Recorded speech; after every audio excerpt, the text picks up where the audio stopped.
আসসালামু আলাইকুম ওয়া রাহমাতুল্লাহি ওয়া বারাকাতুহু।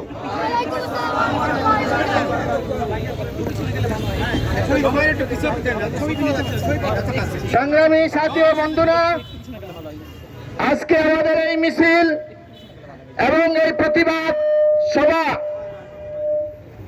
তথাকথিত নারীবাদী সংগঠনের পক্ষ থেকে আমাদের প্রধান উপদেষ্টা ডক্টর মোহাম্মদ ইউনূসের কাছে যে গৃহীত প্রত্যাখ্যাত যে নারী নীতিমালা প্রণয়নের জন্য সুপারিশ করেছে, আমরা সেটার কঠোর প্রতিবাদ করার জন্য এখানে সমবেত হয়েছি।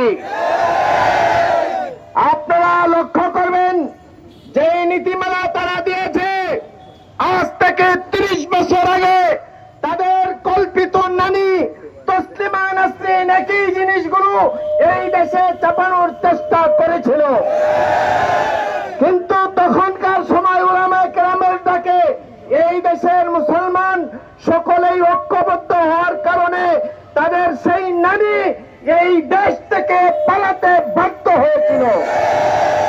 আজকেও সেই নীতিমালা 30 বছরের পুরাতন সেই গৃহীত নীতিমালা এরা ডক্টর ইউনূসের কাছে দিয়ে এগুলো আমাদের দেশে প্রণয়ন করার জন্য চেষ্টা চালাচ্ছে।